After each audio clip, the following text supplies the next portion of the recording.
Jerônimo Savonarola, o precursor da Grande Reforma, 1452-1498. O povo de toda a Itália afluía em número sempre crescente a Florença. A famosa Catedral do Duomo não mais comportava as enormes multidões. O pregador Jerônimo Savonarola, abrasado com o fogo do Espírito Santo e sentindo a iminência do julgamento de Deus, trovejava contra o vício, o crime e a corrupção desenfreada na própria igreja. Como resultado, o povo abandonou a leitura das publicações torpes e mundanas para ler os sermões do ardente pregador. Deixou os cânticos das ruas para cantar os hinos de Deus. Em Florença, as crianças fizeram procissões, coletando as máscaras carnavalescas, os livros obscenos e todos os objetos supérfluos que serviam à vaidade. Com isso, formaram em praça pública uma pirâmide de 20 metros de altura e atearam-lhe fogo. Enquanto o monte ardia, o povo cantava hinos e os sinos da cidade dobravam em sinal de vitória. Se o ambiente político fosse o mesmo que depois veio a ser na Alemanha, o intrépido e devoto Jerônimo Savonarola teria sido o instrumento usado para iniciar a Grande Reforma em vez de Martinho Lutero. Apesar de tudo, Savonarola tornou-se um dos ousados e fiéis arautos que conduziram o povo à fonte pura e às verdades apostólicas registradas nas Sagradas Escrituras. Jerônimo era o terceiro dos 7 filhos da família. Nasceu de pais cultos e mundanos, mas de grande influência. Seu avô paterno era um famoso médico na corte do Duque de Ferrara, e os pais de Jerônimo planejavam que o filho ocupasse o lugar do avô. No colégio, era aluno esmerado, mas os estudos da filosofia de Platão e de Aristóteles deixaram-lhe a alma sequiosa. Foram, sem dúvida, os escritos de Tomás de Aquino que mais o influenciaram, a não ser as próprias escrituras, a entregar inteiramente o coração e a vida a Deus.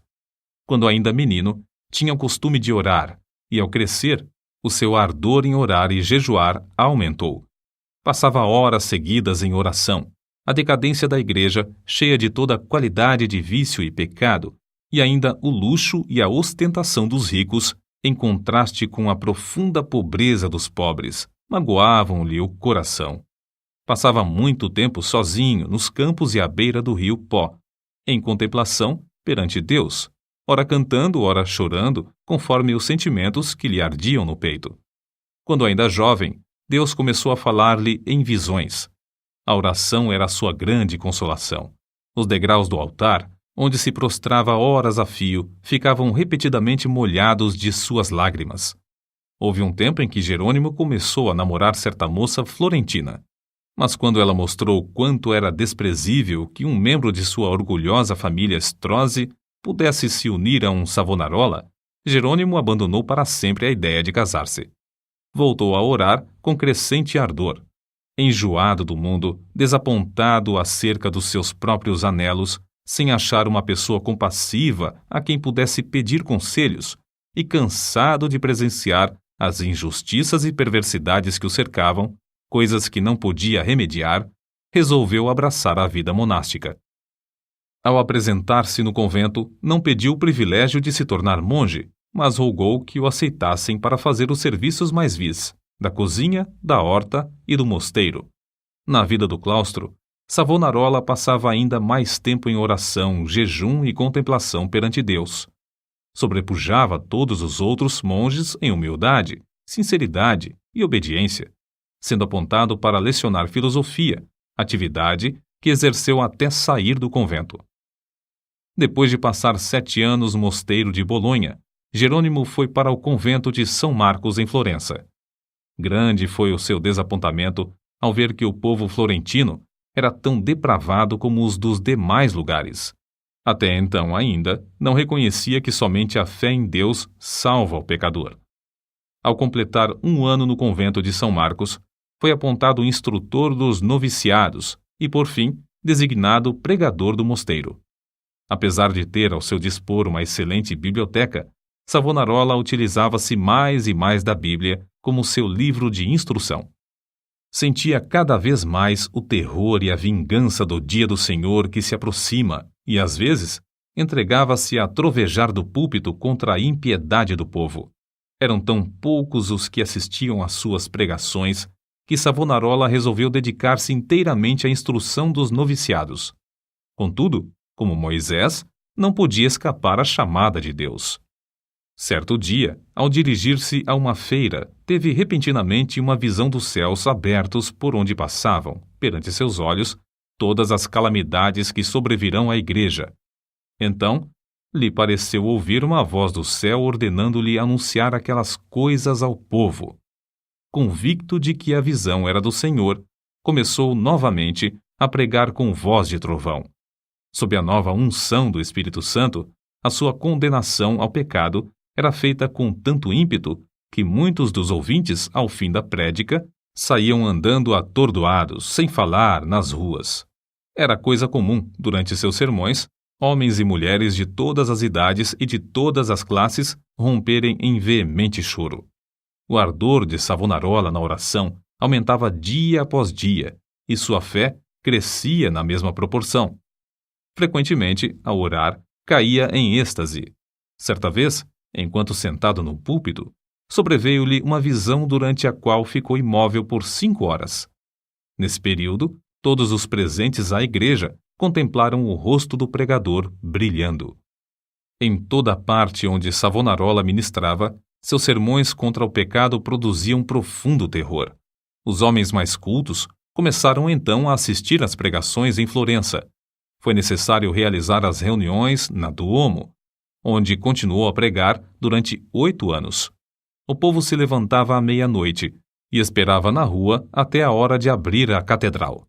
O corrupto regente de Florença, Lorenzo Médici, experimentou todas as formas de abordagem, a bajulação, as peitas, as ameaças e os rogos, para induzir Savonarola a desistir de pregar contra o pecado, especialmente contra a perversidade do regente. Por fim, vendo que tudo era debalde, contratou o famoso pregador Frei Mariano para falar contra Savonarola. Frei Mariano pregou um sermão, mas, pelo fato de o povo não ter prestado atenção à sua eloquência e astúcia, ele não ousou continuar. A essa altura, Savonarola profetizou que Lorenzo, o Papa e o rei de Nápoles morreriam dentro de 1 ano, e assim sucedeu. Depois da morte de Lorenzo, Carlos VIII da França invadiu a Itália, e a influência de Savonarola aumentou ainda mais. O povo abandonou a literatura torpe e mundana para ler os sermões do famoso pregador. Os ricos socorriam os pobres em vez de oprimi-los. Foi nesse tempo que o povo fez a grande fogueira na Piazza da Florença e queimou grande quantidade de artigos usados para alimentar vícios e vaidade. Não cabia mais, na Grande Duomo, o seu imenso auditório. Contudo, o sucesso de Savonarola foi muito curto. O pregador foi ameaçado, excomungado e, por fim, no ano de 1498, por ordem do Papa, foi queimado em praça pública. Com as palavras "O Senhor sofreu tanto por mim", terminou a vida terrestre um dos maiores e mais dedicados mártires de todos os tempos. Apesar de continuar até a morte, sustentando muitos dos erros da Igreja Romana, ensinava que todos os que são realmente crentes estão na verdadeira Igreja. Alimentava continuamente a alma com a palavra de Deus. As margens das páginas da sua Bíblia estão cheias de notas escritas enquanto meditava nas Escrituras. Conhecia uma grande parte da Bíblia de cor e podia abrir o livro instantaneamente e achar qualquer texto. Passava noites inteiras em oração e recebia revelações, quando em êxtase ou por meio de visões. Seus livros sobre a humildade, a oração, o amor e outros temas continuam a exercer grande influência sobre os homens. Destruíram o corpo desse precursor da grande reforma, mas não puderam apagar as verdades que Deus, por seu intermédio, gravou no coração do povo.